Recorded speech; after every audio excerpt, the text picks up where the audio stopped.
Does it happen to you that when Valentine's Day comes around, suddenly the world becomes a very painful mirror you never asked for? You see flowers everywhere, couples showing off their dates, cheesy stories, perfect photos, love messages all over everyone's stories. And even though on the outside you're saying or pretending that you're fine, inside something doesn't feel quite right. It's like your heart feels a little tight. It's like Valentine's Day reminds you of something or whispers to you you're missing something. You're not enough to experience something like that. So first of all, I want you to breathe with me because what I'm about to tell you is true and it's also going to bring you peace. And now what I want to tell you is that Valentine's Day doesn't hurt just because you don't have a partner or because it's a date on the calendar that you feel you can't enjoy like everyone else. It hurts because of the story you were taught to believe about love, an expectation you're not meeting. What do I mean by that? I mean that we were raised to think that finding a partner or getting married is the biggest goal in our lives. That the right person will complete us and that you can have everything in life, but if you don't have someone who loves you, you'll always be missing something. And that's why we give love such a huge part of our time, energy, and thoughts. That's why every day, either subtly or sometimes very desperately, we're chasing after love.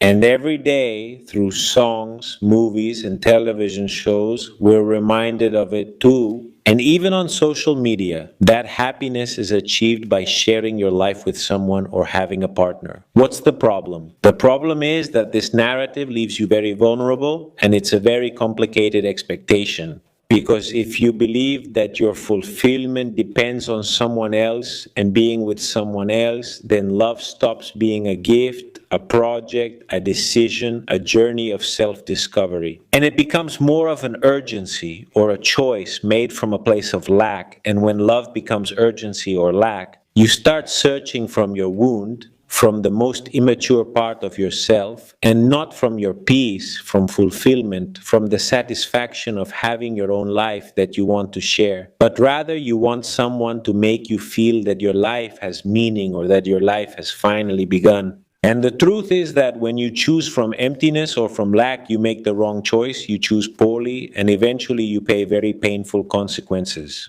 That's why today I want to give you a message that, for me, is like giving you a hug and reminding you of something important. That message is that a relationship can be wonderful, sorry, and greatly enrich your life. But the idea that only by having a partner your life will be complete is not true. I want to remind you of that, and I want to remind you that your life is already happening today, in this very moment, and it will keep happening whether you have a partner or not. So the question shouldn't be, do I have someone, or should I be with someone, or will someone someday be with me and I'll be happy? No, the question you should ask yourself today is, am I really living? Am I really building my life, whether I want to share it with someone else later or not?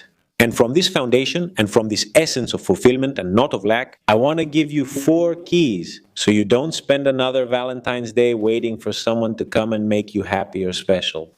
But instead, building a life so solid and so brilliant that beautiful love is a consequence or a reflection of that life you have and the love you give yourself. But let it not be a salvation or a crutch that you are going to use. Because the goal of this video is not to tell you don't want love or don't want a partner or that being single is the only way to be okay. No, not that either.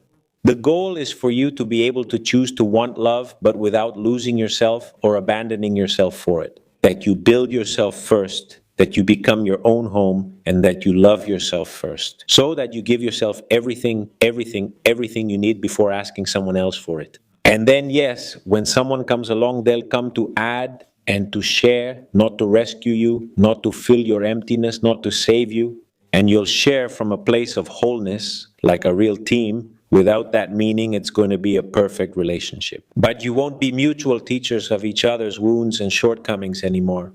If this is the first time you're listening to me, my name is Johnny Abraham. I'm a best-selling author, international speaker, and emotional educator to tens of thousands of students. I've spent years supporting processes of self-esteem, self-love, conscious singlehood, and relationships that come together as a team. And basically, I'm a champion of beautiful and healthy love. And if there's one thing I'd like you to remember today, it's that you don't have to wait for someone to become part of your love life to start enjoying your life. Because that waiting will steal years from you, it will steal your energy, and it will steal your peace. And the truth is, time doesn't come back. So listen carefully to these keys, these 4 keys I want to give you as if they were a map to reach a destination. That place is where love isn't about lack, it's a choice, and it's the result of loving yourself first and fully living your own life first. The first key is very simple but profound. What is it? It's enjoy the moment. Let go of the past and free your hands from everything you're holding and carrying from the past so you can grab and build what's coming. Above all, what matters is today. There's something almost nobody tells you. Living in the past makes you invisible to the present because while you're looking back, life keeps happening right in front of you. And I'm not telling you this to judge you. It's hard for all of us to let go or get over something that hurt. But if you keep holding on, for example, to your ex, to a story thinking it still could have been different, well, your energy stays there, hooked and occupied, remembering and holding on to that. And someone who is emotionally occupied is not emotionally available for something else. It's not attractive, and I'm not talking about looks, someone who is stuck in the past because they say they're still not ready, or ready for something new, or to build as a team with someone, or to be okay with you. Do you get it? It's not attractive. What's attractive is, look at how I enjoy my life, look at how I'm good with myself, look at the strong team member I can be. That's appealing, not because you flaunt it, but because people will notice you. Even if you don't say a single word, because your energy, your life, and your example are stronger than any words you could say. So, a question that can change your life is, am I letting go because I want to forget? Or am I letting go because I'm choosing to live? The question might seem strange, but the truth is that when you want to forget, you remember even more because your mind is focused on it, it's clinging to it and fighting against reality. On the other hand, when you decide to let go because you choose to live, you focus your mind, your attention, and your energy on the present. And automatically, the past stops consuming your mind and your thoughts, and therefore your emotions, and therefore your reactions and results. Many people don't allow themselves to let go because they believe that letting go is failing or losing or erasing a story. But it's not. Letting go is not erasing. Letting go is more about stopping using the past as your home. And of course, sometimes you're going to miss it. And of course, sometimes you're going to have setbacks or strange days. Sometimes you'll remember that person or situation because you can't just forget it happened and you lived it. But every time you choose to be present, you give strength, focus, attention, and energy back to your life, to your inner self, and also to your future. And when all of that has strength, you vibrate differently, you attract differently, and you build something different. Does that make sense so far? If you can, leave me a crystal clear in the comments. Now, the second key for me is the backbone of true love, and that is get closer to your best version. By this I mean that you shouldn't just look for the right person as a partner, but that you should first become that right person yourself. Because we all want the right person. That prince or princess, that fairy tale love, that prince charming, or that ideal person we have on our mental or written list and that we want to manifest in our lives. But we forget something that's just common sense, and that's that you have to be able to offer the same things you ask for. So, if you want a higher level relationship, you have to level up yourself first because you can't ask for example, better communication if you don't know how to communicate. You can't ask for emotional responsibility if you're not emotionally responsible. You can't ask for maturity if you don't work on your own wounds. You can't ask for stability if you're just pure internal chaos.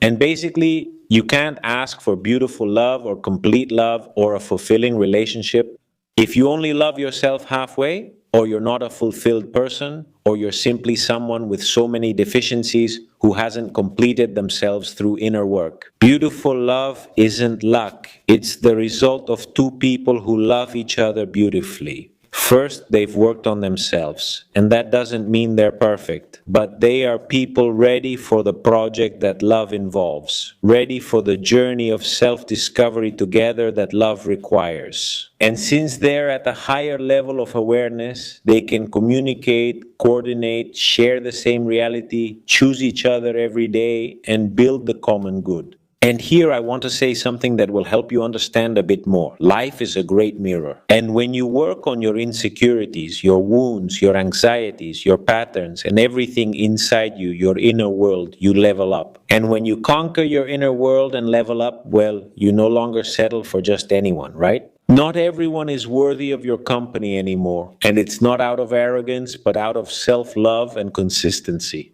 That's when you stop begging. That's when you stop comparing yourself, competing, and choosing out of urgency. That's when you consciously choose love because you cultivated it within yourself and from a place of peace. And when you choose from there, your love story changes. Was I clear up to this point? Leave me a comment saying it was super clear to me. Now, the third key, which has a silent magic, is pursue your goals because nothing is as attractive as someone who has more experience than another person. In my opinion, according to many experts and many studies, and you can ask your friends about it, nothing makes you more attractive or magnetic than being someone who is building their life, who has personal goals, dreams, hobbies, projects, health, and creativity. And do you know why that attracts others? Because it communicates and projects something without you having to say it. What do you think it is that you project? You project an attitude of, I don't need a partner to exist or to have value, but I choose to have a partner to share and build with. And that is very attractive. That feels secure, it feels healthy, and it feels free. So please remember this. Genuine love, not those distortions we make of love. Genuine and beautiful love is for sharing as whole people, not to fill voids. And when you pursue your goals, your life, and all your objectives, and your whole routine stops revolving around finding a partner, then ironically or interestingly, you become someone more eligible for love. It's not that you don't want it. Many say love or the right person comes when you stop searching. You might think it's about pretending not to want it or not being desperate so someone will come, but that's not true. It's not about lying to yourself, it's about focusing your energy, your attention, your whole being on enjoying your life, and loving yourself. And that projects all the good things you have achieved, overcome, and worked on in yourself outward. And since life is a big mirror, life reflects all of that back to you in a partner. And if you don't have one, life will also reflect it to you with a partner. But everything you need to heal or grow or mature, that's when the teachers come, cruel or painful ones. And the difference is that a healthy person doesn't look for someone to have meaning or purpose in their life. They don't make their partner their whole world, unlike people who are relating from their wounded inner child, from toxicity, from immaturity, from lack, from emptiness. A healthy person looks for someone who has their own world just like he or she has their own world. And that both want to share those worlds and make space in those worlds to give each other a place. Also, when you are on the move, achieving your goals, pursuing your passions, building your objectives, you meet people in spaces with similar values. And then that's when love becomes more natural, less forced, more organic. And you meet or connect with people with whom you have a lot in common. Was I clear so far? Leave me a comment saying, I love the third key, if that's the case. Now, the fourth key is the one that is hardest for most people. And I think that's also why it can be the most powerful. The fourth key to attracting, connecting, and building a beautiful love is enjoy your single life. Don't rush into a relationship. Being single is very underrated and is seen as a problem. But in reality, it's the best time to build yourself. It's the time to discover who you are, what you like, and what you don't like. It's the time to heal your patterns, to fall madly in love with yourself, and to know your worth. So you never again tolerate or accept less than what you offer and what you're worth. When you enjoy your single life, you become a selective person. And when you become a selective person, you choose better. Because you filter out people who aren't in tune with your energy, your projects, with your whole being, and that way you avoid the wrong relationships and get into better ones. And I want to make this very clear. Jumping from relationship to relationship is an unnecessary drain of energy and emotions. Plus, it blocks opportunities, experiences, people, and even versions of yourself that you haven't met yet.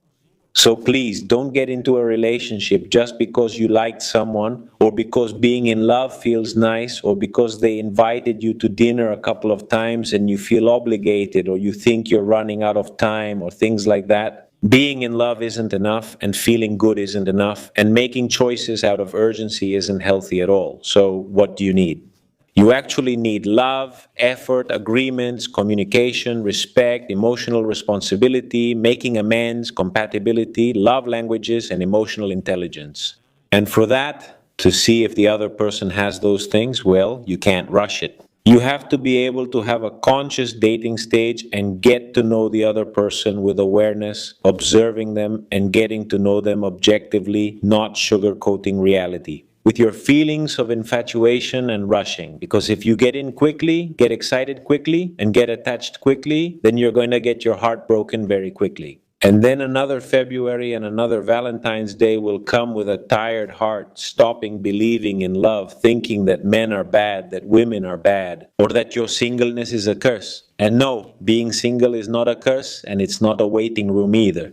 Being single is a stage for building your own self, your own love, your own life, and your own world. And now I want to tell you something that might sound a bit cliche, but there's a lot of emotional science behind it. It's a phrase you've already heard, but I'm going to explain it to you. This phrase says, the right person comes when you least expect it. You've already heard it. I mentioned it to you a few minutes ago. Others have told you, but I don't think you fully understand it. Or if you think you understand it, let's see if that's true. The right person comes when you least expect it. This isn't magic, it's more of a consequence, it's cause and effect. When you stop searching out of desperation, out of emptiness and lack, and you focus on building your own life, your self-love, your fulfillment, then your self-esteem rises, your energy changes, your standards change, your judgment changes, what attracts you changes, and then as a result, what you choose and build also changes. And one day, if you work on yourself, and if you really want a relationship, someone will come along with whom everything will feel easy to build. And not because it's perfect or really easy, but because there won't be any games. There won't be confusion, there won't be mixed signals, there won't be chasing, there won't be ambiguity, there will be clarity, there will be peace, there will be joint effort. And when that person comes along, you'll understand why it didn't work out with anyone else before. And you'll realize that it wasn't that there was something wrong with you, but simply that you had to grow, that you had to evolve, and to meet someone at that level of awareness and self-love. So in the meantime, instead of getting frustrated about not having a partner, become your own main source of love. You can be your own best friend. You can and should be your motivation, your home. You can inspire yourself to reach your goals. You can live your life without depending on someone else being by your side.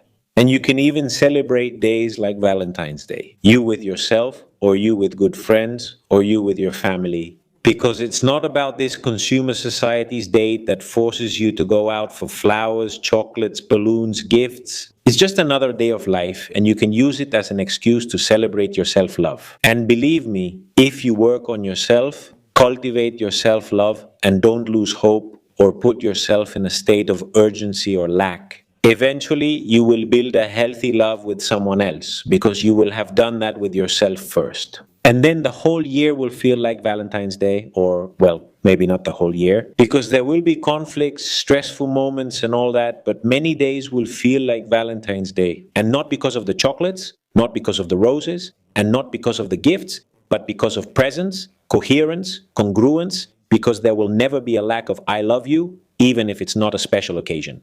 Because you'll be able to enjoy any random Tuesday or Thursday going out to dinner or to the movies, or you'll enjoy a quiet little Sunday watching a movie and ordering a pizza. And honestly, I wish for you to have someone who supports you, who stands by you, who motivates you in stressful times, but who also accompanies you and amplifies your moments of joy. Someone you can talk to without fear of being judged, who feels like a teammate and who truly feels like your person in the world. But mainly, what I wish for you the most so that all of that can happen is for the first love of your life to be yourself, because all the love you can receive from someone else will be a consequence of that. Believe me, I tell you from experience, I'm sending you all my love. And if you want to go deeper with me to work on yourself throughout the year and heal patterns, raise your self-esteem, learn to choose better, communicate better, love yourself, be independent, and build a beautiful love, I can help you do it. You can work with me as your mentor in one-on-one sessions or group sessions, read my books, or join my workshops and courses. If you don't see it here for some reason, on my Instagram profile, I share tools, content for your emotional growth, and many amazing things. To remind you that you are not alone and that I can accompany you on this journey. So, if you want, let's walk this path together toward your destiny, toward your self-love, toward your personal growth, and of course, toward your true love. And before you go, I want to tell you that this video will be public, just as you see it now, but only for a little while longer. Afterwards, it will only be available in the members-only library of the channel, along with many other episodes where I will talk about the topics you ask me about the most. If you want to watch all of this again whenever you need it, then become a member, and for a very small fee, you'll have access to a lot of valuable content. But while you think about it or whatever you do, don't forget to subscribe to the channel, turn on the notification bell, and remember to join the members community. See you in the next episode. And also remember, please, that true love is not chased out of urgency. It's built from wholeness and peace. Sending you a big kiss, a big hug. See you in the next one.